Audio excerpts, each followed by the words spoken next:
Une presse libre et respectée, c'est le vœu des journalistes du monde entier. La journée internationale de la liberté de la presse a été célébrée ce 3 mai. En Côte d'Ivoire, une marche a été organisée par les journalistes qui revendiquent plus de liberté d'expression. Nous irons à la rencontre de Joël Siaou qui détient une boutique de friperie ambulante dans le nord du pays. Comment s'organise-t-il? D'où parvient sa clientèle? D'où provient sa clientèle? Trouve-t-il son compte dans ce commerce? Nous en parlerons dans cette édition. Bonsoir, merci de suivre le 19h sur RTI 2. Toutes nos excuses pour ce retard dû à un léger souci technique. Une boutique de friperie ambulante, en avez-vous entendu parler? Sinon, allons à la découverte de Joël Siaou qui détient ce type de commerce. Il est originaire d'Odiéné, une ville du nord du pays qui ne cesse de sillonner pour présenter sa marchandise. Mais Joël a une particularité. Tous les vendredis, il fait escale à Gbemazo, localité du département de Séguéla. Et si dans ce village, le samedi est jour de marché, Joël, lui, préfère rencontrer ses clients le vendredi soir. Pourquoi? Alassane Drabo nous donne des éléments de réponse à travers le portrait de ce vendeur ambulant. Sous le vent glacial qui souffle sur le Ouorodougou, Joël Siaou, 39 ans, vend sa friperie. Son visage et son nom sont bien connus des populations alors qu'il n'y réside pas. Joël est originaire d'Odiéné. Il parcourt environ 200 km tous les vendredis pour vendre ses articles à travers les villages du nord du pays. Oui, je sais, c'est 1000 francs, mais moi, il y a 400. Non, pourquoi ça 1000 francs? Non, pardon, faut diminuer. Tu prends 1000 francs, 1000 francs. Non, faut diminuer. C'est 1000 francs, c'est bon. Non, faut diminuer. C'est 1000 francs qui m'arrange. Ce vendredi soir, Joël est le seul commerçant qui a ouvert au marché de Gbemazo. Venu plus tôt, il écoule déjà ses premières marchandises en attendant le jour du marché, le lendemain samedi. Et sa clientèle en profite bien. Quand il vient vendredi soir là, bon, franchement dit, comme la nuit comme ça, on peut trouver bon habit. D'ici demain, si toi tu as l'argent, tu peux payer pour toi la nuit là. Du courage, il en faut pour transporter toute cette marchandise d'Odiéné à Gbemazo. Pour Joël, tous les jeunes devraient se défaire de la paresse et travailler avec abnégation. Un garçon ne doit pas voler, hein. Il faut couler ta suie avant que tes parents soient solidaires. Mais si toi tu veux conduire tes parents là, vraiment, ils vont se moquer de ta famille. Aujourd'hui aussi, s'il y a un petit problème au village, c'est moi on appelle. Parce qu'il gagne par jour là, c'est Dieu ceux qui connaissent. Oui, ce soir, il a fait se dire les bagages, il a pris le courage. Mais il a fait ça, il a fait 75 000 ici déjà. Ce soir là. La vente de friperie rapporte gros à Joël. Je vais prendre au moins 10 balles à 15 balles. Je vais prendre une balle à 395 000. Quand je prends les balles comme ça, si je vends, moi mon l'argent sort. Moi, si une balle, même la balle là, c'est 100%. Si je mets au moins 300 000 dedans, il peut gagner quelque chose de 600 000. Les habitants du village de Gbemazo ont si bien adopté Joël qu'il lui offre à manger tous les vendredis soirs. On lui a même proposé gîte. Mais Joël, qui dit ne vouloir causer d'ennui à personne, préfère dormir ici, sur cet étal, jusqu'au lever du jour. Ici, je dors, voilà ma maison devant vous. Je dors auprès de mes bagages, voilà par exemple, là, c'est là que je dors. Samedi matin, jour de marché à Gbemazo. La place de notre marchand de friperie n'enregistre pas encore d'affluence, mais il reste confiant. De 6h à là, il a reçu un client d'abord. C'est le matin d'abord, c'est le commencement.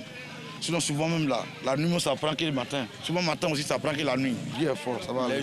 En milieu rural, les petits métiers sont de véritables sources de revenus.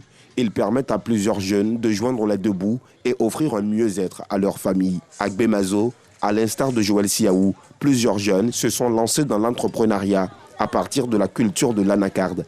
Toute chose qui favorise le développement de cette localité en plein chantier. Ce 3 mai dédié aux journalistes du monde entier qui souhaitent être plus libres et respectés dans l'exercice de leurs fonctions. À l'occasion de la Journée mondiale de la liberté de la presse célébrée ce lundi, les journalistes de Côte d'Ivoire ont présenté leurs différentes doléances à leurs autorités après une marche organisée pour revendiquer le respect de leurs droits. Notez que la Côte d'Ivoire occupe cette année la 66e place dans le monde en matière de liberté de la presse.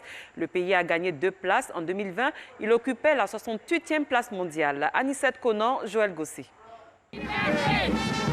Liberté, liberté, liberté. Ce sont ces mots que scandaient les journalistes ce matin lors de la marche pour la célébration de la Journée internationale de la liberté de la presse. Partis de la radiodiffusion télévision ivoirienne de Cocody, ils ont sillonné les alentours de la Maison Bleue pour marquer cette importante journée du 3 mai. Je défends l'information comme un bien public est le thème de cette édition 2021. L'information comme bien public signifie en d'autres termes que le plus grand nombre, c'est-à-dire le public, doit pouvoir avoir accès à l'information et que l'animateur soit dans les conditions requises pour produire une information de qualité. Les porte-paroles des journalistes ont présenté leurs différentes doléances aux autorités. Il s'agit de la mévente des journaux, il s'agit des difficultés salariales, il s'agit de la précarité dans laquelle vivent nos camarades dans les entreprises de presse. Alors notre souhait, après qu'on ait eu un nouveau ministre de la communication, notre souhait est que ce que nous voulons vraiment retenir, c'est que nous ayons définitivement maintenant une oreille attentive. En tant que porte-parole du gouvernement. Les autorités présentes à cette cérémonie n'ont pas manqué d'exprimer leur fort désir de voir les journalistes plus libres dans l'exercice de leurs fonctions. C'est en exposant les problèmes que l'on se donne le plus de chances de les corriger. La meilleure protection contre le risque de tyrannie, c'est la liberté de critiquer les gouvernants. En acceptant sereinement les critiques, mieux, en les écoutant sérieusement. Il est bien évident que le journaliste doit être protégé, sécurisé, libre, afin de faire droit à l'information, ce bien public.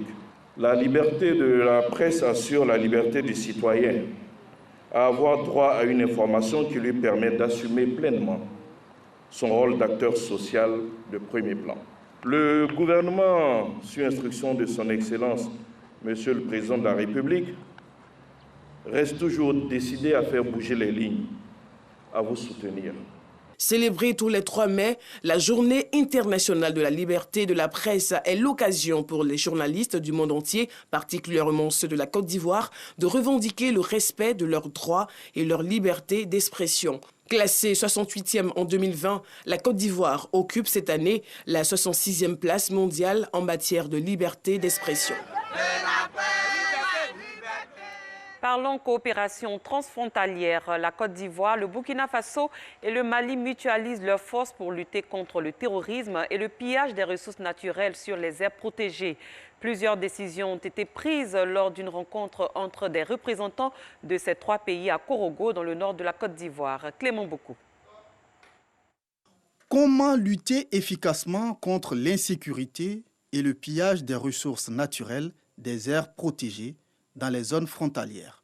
Des questions auxquelles les acteurs frontaliers de la Côte d'Ivoire, du Burkina Faso et du Mali tentent de trouver des solutions au cours d'un atelier. Affaires Kissédougou, autorités administratives, élus locaux et leaders communautaires des départements de Ouangolodougou, de Kong et de Teini rencontrent leurs homologues de la province de la Comoé au Burkina Faso. Nous avons en commun le fleuve Comoé. Et il y a aussi son affluent qui est la Liraba que nous partageons ensemble. Il y a des forêts classées, des aires protégées que nous partageons ensemble. Et il y a lieu de se rencontrer pour quand même échanger afin d'éviter qu'il y ait des conflits entre populations frontalières par rapport à l'utilisation de ces ressources-là. À Korogo, la délégation ivoirienne avec à sa tête Diakalidia Konaté, secrétaire exécutif de la Commission nationale des frontières de la Côte d'Ivoire et la Direction nationale des frontières du Mali ont élaboré des plans d'action. Que nous sommes tous ensemble, à travers nos structures idoines, pour lutter contre le terrorisme. Nous avons également décidé de renforcer les campagnes de sensibilisation des populations sur l'importance du couvert forestier, l'importance de la biodiversité et la menace que fait peser le changement climatique sur nos vies respectives. Prenant part aux échanges, le système des Nations Unies et la coopération allemande à travers la GIZ apportent leur soutien aux actions à mener. L'appui que la GIZ donne, c'est pour amener la stabilité au sein des États africains et favoriser l'intégration au sein des États africains. C'est tout d'abord des initiatives souveraines de pays hôtes qu'il faut encourager. Et c'est à travers ce qui est fait que nous allons effectivement trouver des pistes pour accompagner. Plusieurs rencontres du genre sont arrêtées pour faciliter la coopération transfrontalière entre la Côte d'Ivoire, le Burkina Faso et le Mali. Comment observer les bonnes pratiques pendant le mois de Ramadan? Les jeunes du quartier Gotham dans la commune d'Abobo ont été sensibilisés à cette question. C'était lors d'une conférence suivie d'une rupture collective de jeunes. Des rendez-vous initiés par l'association des jeunes frères d'Abobo. Georgette Ido. Quel comportement adopter pendant le mois de Ramadan? C'est autour de cette problématique que les jeunes du quartier Gotham dans la commune d'Abobo ont été instruits. Cette conférence, animée par Cheikh Sila Djimé, secrétaire exécutif du COFETSI, Conseil fédéral des Tidjani de Côte d'Ivoire, vise à sensibiliser les jeunes musulmans sur les bonnes pratiques de l'islam pendant le Ramadan. C'est un mois sacré de Dieu, c'est un mois de rapprochement, c'est un mois qui nous rapproche de Dieu. C'est un mois dans lequel un être humain va essayer d'imiter les anges. Ça va éviter d'aller dans les bois de nuit, à changer de comportement. L'initiative est de l'AGIFA, Association des jeunes frères d'Abobo. Une rencontre meublée par la lecture du Saint-Coran et une rupture collective en vue de rassembler les jeunes du dit quartier. On a jugé bon de quand même mettre tout le quartier ensemble pour communier et puis rompre le jeûne comme de la manière dont nos prédécesseurs nous ont appris. Parce que en cette période, toutes les bénédictions sont acceptées par Allah subhanahu wa ta'ala. Surtout quand vous êtes en groupe, on a décidé de quand même honorer le Coran en faisant cette lecture coranique et surtout même par les enfants pour montrer que c'est vraiment quelque chose qu'il faut prendre au sérieux. Créée en 2019, l'Association des jeunes frères d'Abobo compte à ce jour plus de 100 membres et entend mener des actions pour le développement de la commune. Le sport permet de rester en bonne santé. C'est ce message qu'a voulu faire passer la cellule féminine de l'Abidjan Université Club à travers l'organisation d'une journée sportive. Elle était meublée notamment par un match de Maracana et des démonstrations de taekwondo. Ce rendez-vous, tenu à l'occasion de la fête du travail célébrée le 1er mai, avait pour parrain Yolande Yassé. Avait pour marraine Yolande Yassé, épouse de Jean-Marc Yassé, maire de la commune de Cocody. C'est reparti avec Georgette Ido. La cellule féminine de l'Abidjan Université Club a mis à profit ce jour de la fête du travail le sport. Ainsi, des matchs de football féminin, séances de fitness et démonstrations de taekwondo ont été au programme de cette journée sportive. Pour Bala Koulibaly et Gertrude Yopka, le sport est facteur de rapprochement, mais de bien-être. Selon elle, tous doivent pratiquer le sport afin d'éviter des maladies liées à l'obésité et à l'hypertension artérielle. La marraine de cette activité sportive, Mme Yassé Yolande et son époux, ont salué cette initiative et ont par la suite invité les travailleurs à pratiquer chaque matin des activités physiques. Pas question d'abandonner le sport parce qu'on travaille, parce qu'on est marié, parce qu'on a fait des enfants ou tout simplement parce qu'on a pris de l'âge. Le sport, c'est la santé. Le sport, c'est la vie. Le sport, c'est la joie de vivre. C'est pourquoi je vous exhorte à demeurer sportive. Si vous voulez pouvoir vous maintenir, je conseille à tout un chacun de faire au minimum, je dirais, 1 heure de sport par jour, voire 10 heures de sport par semaine pour ceux qui ne peuvent pas vraiment. Mais le sport, c'est la santé d'abord. C'est se mettre en condition et c'est nous permettre d'aérer l'esprit. Remise de diplômes et de trophées, ainsi qu'une démonstration de taekwondo du premier magistrat de la commune de Cocody et son épouse ont donné un cachet particulier à cette journée sportive.